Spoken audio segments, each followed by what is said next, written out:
my name is Alvin Bautista of Exploring Tarlac. So for today's video guys, nandito nga tayo sa Dapdap, Bamban, Tarlac para tikman yung mga masarap na ino-offer na pares at mami ng pares sa'yo. So ito siya guys, ito yung mga ino-offer nilang foods. So meron silang pares sa kalam, 55 pesos, beef pares, 35 pesos. So ito yung kakaiba guys, no? Meron silang mata ng baka, 50 pesos, utak ng baka, 50 pesos. And syempre, yung bago nila, yung dila ng baka guys. So mostly sa mga kainan na mga mami tsaka pares is madalang lang natin na kita na merong nag-o-offer ng dila ng baka sa mismong mami guys. So yun guys, so nag-open pa sila ng 8 AM until 8 PM. So yung pumunta dito sa pares sa'yo, dito sa Dapdap, Bamban, Tarlac guys. So pinakapalatandaan kapag nandun na kayo mismo sa kantong Pag-asa or sa may 7-Eleven or yung pinaka-stoplight guys, sakay lang kayo ng Padapdap. So pagdating nyo dito sa mismong proper, doon sa mismong oval guys, pagtanong nyo lang itong pares sa'yo, so pwede na siyang lakarin, malapit lang naman siya. So ito guys, no, nag-serve sila ng 4 na mami and then isang pares. So yun sa mami nila guys, meron silang pinakalaman niya is ito nga, dila, tapos meron siyang mata, merong utak. So nasa inyo guys kung anong gusto nyong palagay. And then for only 50 pesos guys, matitikman mo nitong masarap na mami ng pares sa'yo. And then ito yung 55 pesos nila. So may noodles na siya, may laman, may itlog, and then yung rice. Tapos ulam nila guys, ito 59 pesos, may kasama na siyang rice. And then syempre yung pinagmamalaki ng pares sa'yo, yung lumpiang toge. Sabi nga ni Sir Art kanina, yung suka pa lang guys, ito yung hinahanap-hanap nila dito. So tikman natin na mamaya lahat ng serve nila. Yung talaga mampasok sa panlasa ng mga Kapampangan at mga kahilyan natin dito sa Tarlac. So yun guys, una natin titikman syempre yung hindi natin madala sa mga makita sa mga mamiyan at paresan guys. Itong ino-offer ng pares sa'yo. So yung pinaka nilagay nilang laman is dila siya guys. Alright, tikman natin. Go muna. Yan natin ang dila.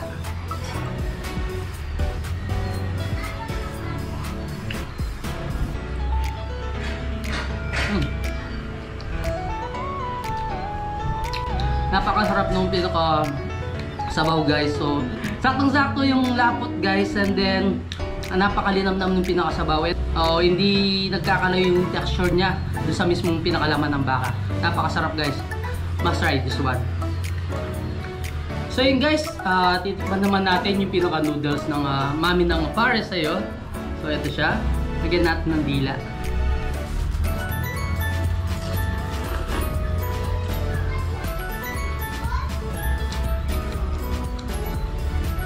Sakong-sakto lang yung lasa ng pinaka-noodles guys, na hindi siya malata tsaka hindi siya ganun katigas.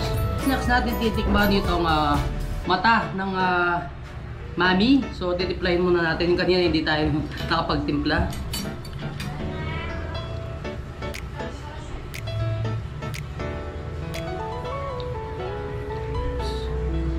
So yun. Gusto ko sa mami tsaka sa pares kapag kumakain ako is maraming bawang.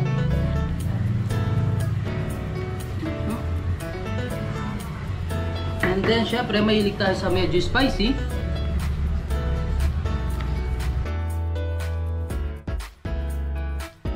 So yun guys, titikman na natin itong mami na may kasamang mata. So papakita ko guys, ito yung pinaka mata, yung medyo may black. And then sa may kasama din siyang laman. Alam niyo yung pinakagilid ng mismong mata guys. So inahalo din siya dito. Tikman natin. Yeah.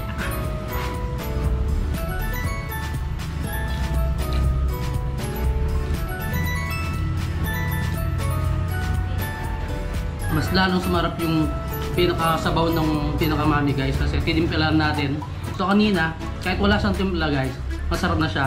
And then guys, kung mahilig kayo sa mga laman loob, so perfect na perfect nga itong mata. And then kung ngayon nyo naman medyo pure talaga yung mata yung kakainin nyo, may kasama naman siyang laman guys. So for me, perfect siya. Tapos natin titikman yung mami nila na may utak. Yun nga sabi nga ni Sir Art sa akin kanina nung nakakwentuhan ko siya. Favorite niyang kinakain guys, itong may mata tsaka utak. Yun know, tama nga siya. Yung pinaka aftertaste din ng mismong mata sa Mami is nandun yung lasa ng balot guys. So naiiwan yung pagkalasa ng balot, lalo na yung pinakasabaw guys. Halos ganun yung pinaka aftertaste niya. So ito na, titikman na natin itong utak ng baka. So sabi nga ni Sir Art, medyo mataas din sa cholesterol to. Pero kung hindi naman araw-araw yung kinakain itong ganito guys, hindi naman maapektuhan yung ano niya, magtaas ng pag-high blood. Yan. So tikman muna natin yung mismong utak talaga.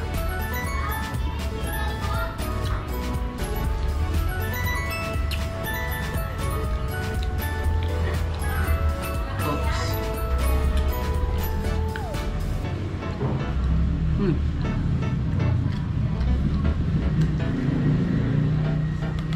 Ang sarap ng pinaka-utak guys, no?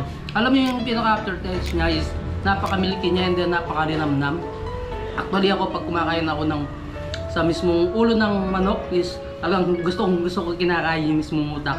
So what more pa guys, kapag nag-order kayo dito sa Pares Sayo guys, tignan mo kung gaano ka laki yung pinaka-utak nila. Napaka-generous ng servings nila sa pinaka-utakan guys. And then samahan mo pa siya ng pinaka-sabaw niya guys. Napakalinam na din yung noodles. Nagko-complement yung lasa ng mismong utak. So yun guys, no, next nating titikman yung pinagmamalaki ng Pares Sayo. Itong para saka lang. So huwag muna natin tikman yung pinaka-garlic guys. Mamaya titikman natin siya sa Pares ulam nila. So ito munang yung Pares saka lang nila. So sa Pares saka lang guys, 55 pesos. May kasama na siyang noodles. Ayan siya. So may mga laman-laman at konting taba. And then, syempre may itlog na siya and then one rice. So yun guys, no, unlimited soup din naman lahat to. So kapag nag-order kayo, kahit ilang balik kayo sa pinaka-soup guys, sobrang linamnam. Sigurado mapapa-ulit naman talaga kayo. So yun, next natin titikman, ito na nga. Itong Pares saka lang. So pagkakaiba niya nga lang dun sa tatlong unang tinikman natin, ito yung parang mga laman loob talaga. May dila, may mata, may utak, pero ito, may konting taba tapos laman. So may itlog na rin siya. So ito yung pinaka-literal na mami talaga na kinakain natin. Actually, i-confirm mo sa ibang mami talaga itong sa Pares Sayo. Itong pinakasabaw nila is malapot. Unlike sa iba talaga medyo malabnaw, no? Yung pinakasabaw nila. So parang yung sabaw mako-confirm mo na siya kung gaano ka lapot yung mismong sabaw ng mismong Pares. So yun din.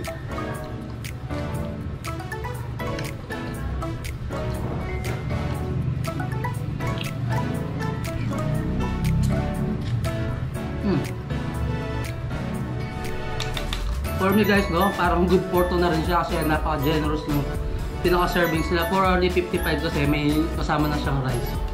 Pag naubos ko talaga to, hindi na ako makakapag-dinner or lunch. Titikman na natin yung ulam Pares ng Pares Sayo. Siya guys. So halo natin siya sa mismong kanin. Halo muna natin. Pakita ko sa inyo guys kung gaano kalapot yung mismong sabaw niya. So may kasama rin siyang konting mga taba and then laman-laman guys. 320 kilo.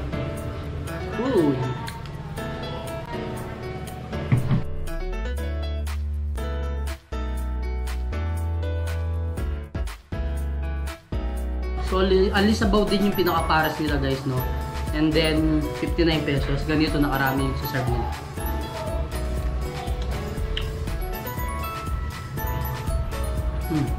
Napakalinamnam ng sabaw tapos napakalapot ng pinaka-texture niya sa mismong bibig. And then yung aftertaste niya, medyo sweet siya na may pagkaalat.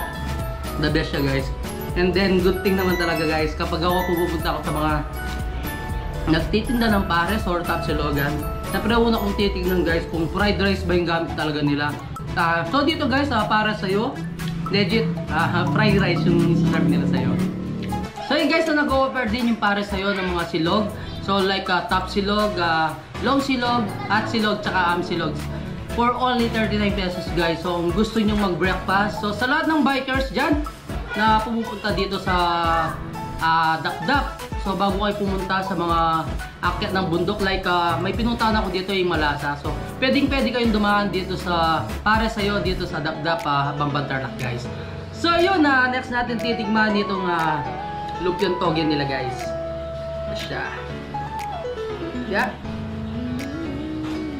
Yun. So i-dip natin siya sa special suka ni Sir Hark. Alright. 10 pesos guys. Pag favorite ko pag kumakain ako ng lumpiang toge, ito talagang pinakasuka.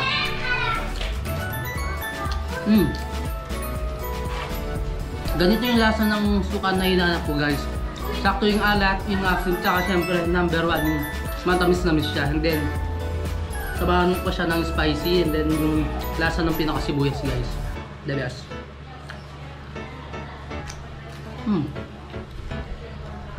Yun, hanggang dito na lang. Don't forget to subscribe, like, comment, and click the notification bell para updated kayo sa lahat ng videos ko. And then guys, share nyo na rin tong video to para malaman ng mga ka-Tarlakenyos natin dyan dito sa Bamban. And then hindi lang sa Bamban guys, sa buong Tarlac, itong masarap na pares at mami ng pares sa'yo dito sa Bamban Tarlac. So, until our next vlog, peace out!